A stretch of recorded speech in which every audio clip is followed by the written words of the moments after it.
जय सिया राम। धर्म का अंग है माता पिता की सेवा। गोलोकवासी भक्त श्री राम शरण दास जी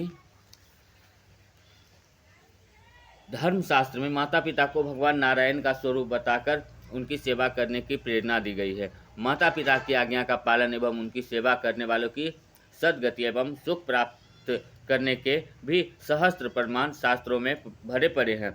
पद्म पुराण में कहा गया है, यदि पिता पतित, भूख से व्याकुल, वृद्ध, सब कार्यों में असमर्थ, रोगी और कोढ़ी हो गए हो तथा माता की भी वही अवस्था हो, उस समय में भी जो पुत्र उनकी सेवा करता है उस पर निस्संदेह भगवान विष्णु प्रसन्न होते हैं।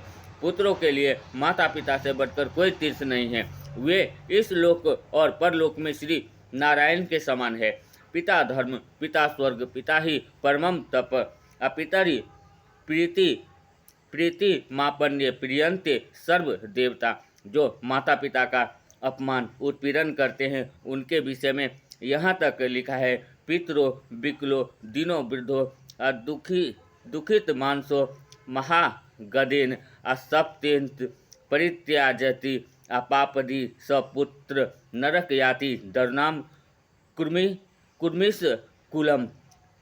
अर्थात जो पापात्मा पुत्र किसी अंग से हीन, दीन, वृद्ध, दुखी तथा गंभीर रोगों से पीड़ित माता पिता को त्याग देता है, वह कीड़ों से भरे हुए दरुण नरक में पड़ता है। जो पुत्र कटु वचनों द्वारा माता पिता का उत्पीड़न करता है वह पापी बहुत दुख उठाता है। माता पिता की अवहेलना करने वाले पुत्रों के पतन के हजारों प्रमाण शास्त्रों में मिलते हैं। माता पिता की आज्ञा का उल्लंघन करना, उनका अपमान करना, उत्पीड़न करना घोरतम पाप है। जो स्त्री सास ससुर पुत्रों पुत्रियों को चिंता न कर उन्हें असहाय घर में छोड़कर तीर्थ में रहकर यह समझती हैं कि वह पुण्य अर्जित कर रही हैं, वह भ्रम में हैं। इसी प्रकार पुरुष भी वृद्ध माता पिता तथा परिवार की चिंता न करके सत्संग के नाम पर नए नए मातांबली गुरुओं के चरण दबाते सेवा करते घूमते रहते हैं। वे पुण्यों की जगह पाप के भागी ही बनते हैं। धर्मशास्त्रों में गृहस्थ में रहते हुए कर्तव्य पालन करते हुए सात्विक जीवन जीने को ही धर्म बताया गया है। वृद्ध और रोगी माता पिता, सास ससुर आदि घर में अकेले उपेक्षित पड़े भोजन तथा पानी तक के लिए तरसे और महिला या पुरुष तीर्थ यात्रा या साधु संघ से पुण्य अर्जित करने की अपेक्षा करे, यह सर्वथा असंभव है। सर्वोपरि धर्म वृद्ध माता पिता, सास ससुर की सेवा ही बताया गया है। माता पिता की सेवा तो जीवन प्रयत्न करनी ही चाहिए, परंतु उनकी मृत्यु के पश्चात उनके निमित्त श्राद्ध एवं तर्पण करना भी नितांत आवश्यक कर्म है। आज के नवयुवक तो श्राद्ध तर्पण को ढकोसला समझने लगे हैं।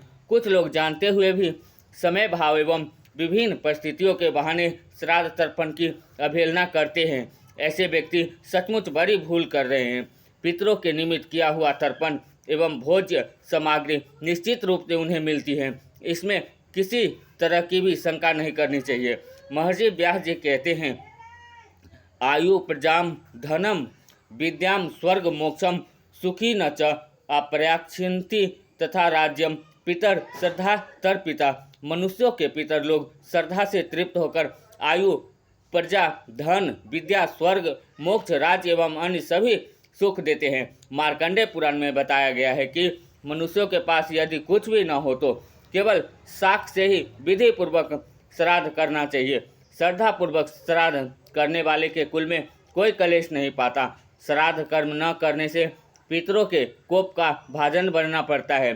श्राद्ध से पितरों को अपूर्व तृप्ति एवं शांति मिलती है। यह पुनर्जन्म की अनेक घटनाओं से सिद्ध हो चुका है। आध्यात्मिक विभूति भाई जी श्री हनुमान प्रसाद पोद्दार ने अपने जीवन में घटित एक पारसी प्रेत के गाया श्राद्ध के माध्यम से उद्धार किया जाने की सच्ची घटना का वर्णन लेखों में किया है। पुराणों में अनेक प्रेतों के श्राद्ध के माध्यम से किए गए उद्धार का वर्णन आता है, अतः श्राद्ध आवश्यक करना चाहिए। जय सिया राम।